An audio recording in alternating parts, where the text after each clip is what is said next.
Your attitude toward me right now, Mr. Alexander, it really, really sucks. You have an air of arrogance. The 6 months in jail and or a $2,000 fine. We're going to do probable cause. You have the right to remain silent. Anything you say can or will be used against you. You have the right to have an attorney present. If you cannot afford one will be appointed to you. 2024, officers were dispatched to 11910 Chetman Drive in Harris County, Texas. The complainant, the mother of the defendant, told the officers that her 11-year-old son, the second complainant, was riding his bike down the street when he passed the defendant. Complainant 2 and the defendant know each other. When they passed, the defendant began insulting the son, and the defendant pulled what appeared to be a tan handgun from his waistband and pointed at the second complainant while making remarks about shooting him. After the second complainant told his family about what happened, they went to look for the defendant and confronted him. The defendant reached into his waistband again, but the complainant's family was able to wrestle the gun away, which turned out to be a BB gun. The officers noted that the BB gun appeared to be very similar to a real gun in appearance. Alexander, are you here with anyone today? Sure. Who are you here with? My mom. Go grab her, please. Go grab your mom.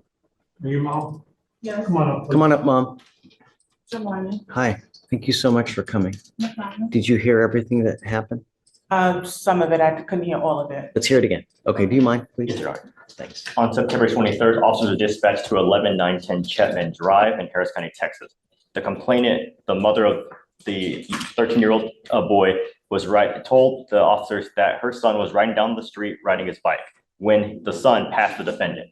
The complainant and the defendant know each other, and when they passed, the defendant began insulting the son, and the defendant pulled what appeared to be a tan handgun from his waistband and pointed it at the complainant while making remarks about shooting him.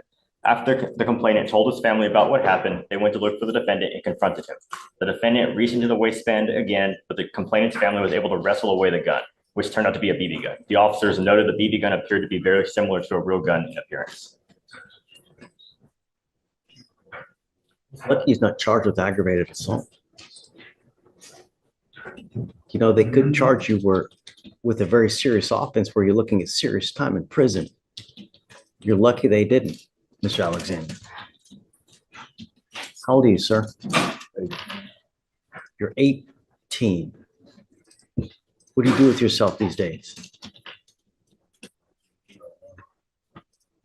Spit the gum out, man. You chewing gum? Your attitude toward me right now, Mr. Alexander, it really, really sucks. You have an air of arrogance on you. Either that or has he been with you all morning? I'm sorry? Has he been with you all morning? Yes, yes. If I drug test you right now, what's going to show up, Mr. Alexander?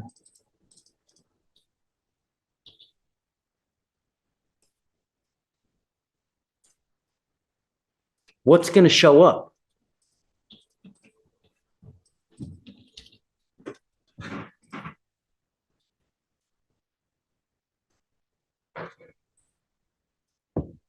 I'm sending him for a drug and alcohol test right now. I'd like to know what, if anything, is in his system. We have to. I don't even know what to say, but all I know. I mean, you brought me up here, so do I have permission to speak? Absolutely. Okay, so respectfully, I would submit that these are the alleged charges. There is extenuating circumstances, and the report from the complainant is actually not accurate. That family has actually made verbal and written threats to my son, and we have proof of that. So while I understand that these sound quite egregious, it is not the whole story. I understand. And I know that there's always two sides to a story. I get it. And you will have the opportunity. But within the first 5 minutes that I've met him, his behavior towards me, his demeanor, the way he looks, just. That's anxiety. He's standing in the courtroom. He's standing in the courtroom for the first time. And he doesn't have his attorney. He doesn't have an attorney yet. And this is a process that's foreign to him. So what I would, implore from you is don't take his demeanor as disrespect. He is anxious. He's been anxious all morning. He has been with me all morning, and he doesn't really know what to say. So I understand that you're getting a first impression from him, but he is still a very young adult, and this is his first experience in a courtroom. Right. I agree with you. Mhm. Mr. Alexander, what you need to understand is that you're 18. You've got this bag of money on your neck, and this life is but a very, very short. Look at me. Look at me. This life is a very short one, and it can be a very happy life, or it can be a rotten, miserable existence of a life. What you do now will dictate the next 40 to 50 years of your life. You work hard now at 18 to 20 to 30 to maybe 40 so that you're not working like a dog when you're 70 to 80 and you can actually have a life and retire. This, by picking up criminal cases at 18, you're moving backwards. How far did you even make it in high school? The hearing begins with the judge explaining that Mr. Alexander is charged with making a terroristic threat after allegedly pointing what appeared to be a handgun at a 13-year-old boy and threatening to shoot him. The gun was later found to be a BB gun that closely resembled a real firearm. The judge questions Alexander about his attitude in court, saying he appears arrogant and orders a drug and alcohol test. Alexander's mother tells the court that the allegations do not tell the full story and claims there is a history of threats between the two families. The judge acknowledges there may be two sides to the case, but advises Alexander that his behavior and choices at 18 years old could determine the direction of the rest of his life. He encourages him to return to school or get a full-time job and warns him to stay away from drugs.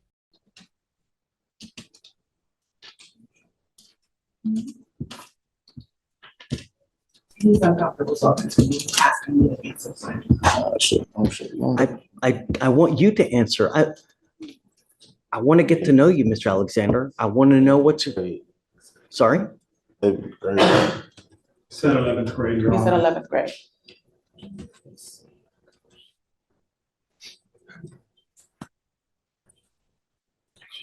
You need an education, Mr. Alexander. If you're going to do anything in this life, you need an education.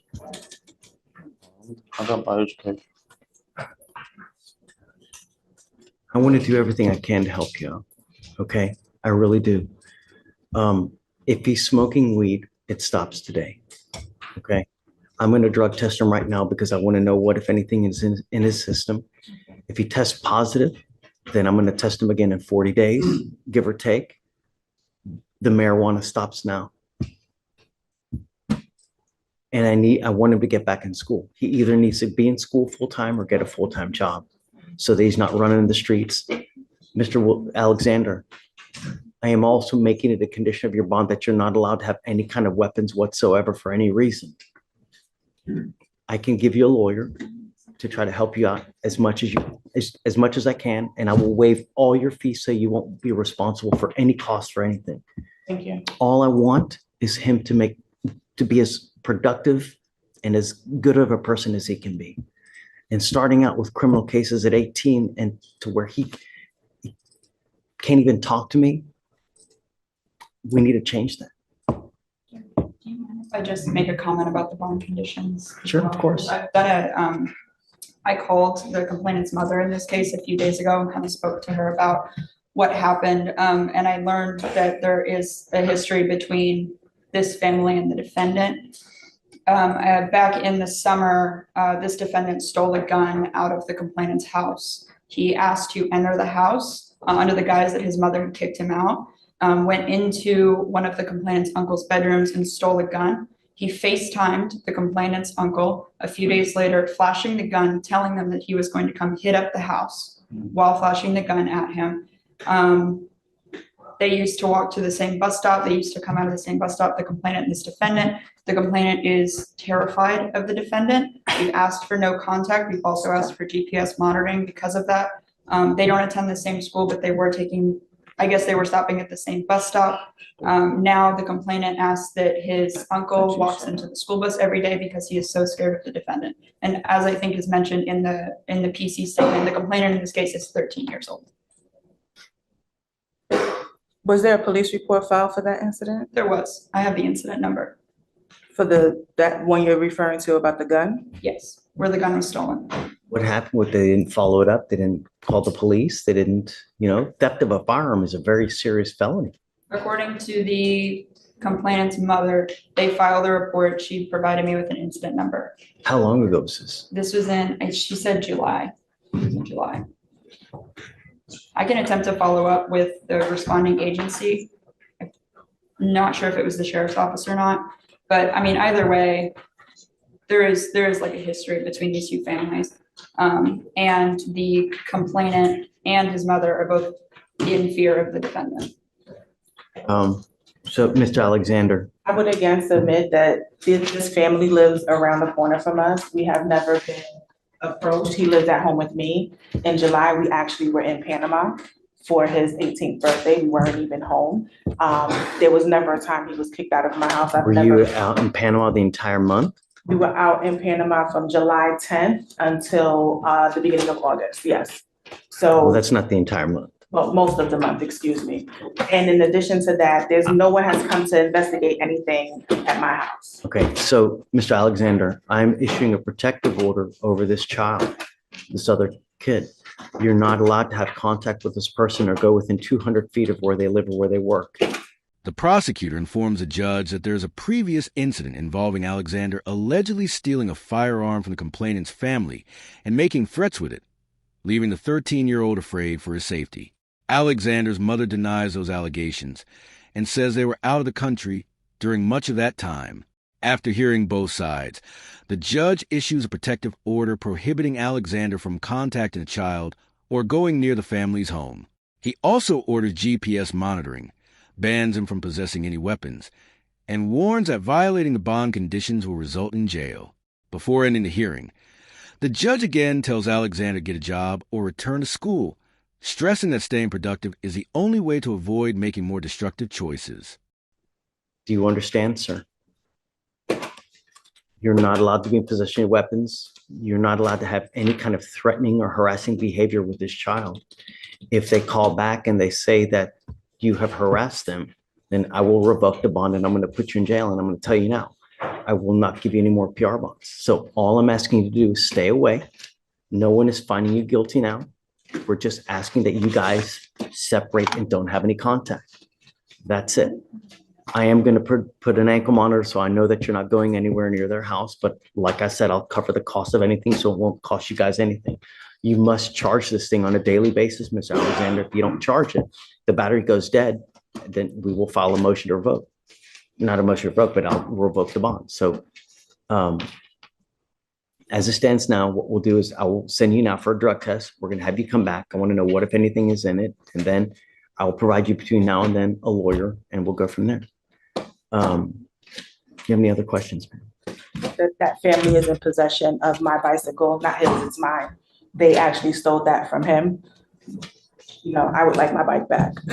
There's proper channels to do it. I don't know how, but as it stands now, he can't go over there, can't have any contact with them That's whatsoever. And I would venture to guess that if you go over there as well, it's probably going to be even more bad blood. So No, I don't have any. perhaps you can find someone else, like another intermediary, that can go over there and try to get a bike back. But at this point, just don't have any contact with them. And when you come back, then we'll have you speak to someone. Okay. All right. I'm going to have you sign go ahead. One of it today. Correct. Yes. Mr. Alexander, I want you to either get a job or get into school full time. But when you have too much time on your hands, you become self-destructive. Your brain craves activity. It needs activity. And when you don't challenge yourself with either school or a job or anything, then bad things are they're just gonna come and happen. You have to occupy your life. You have to do something.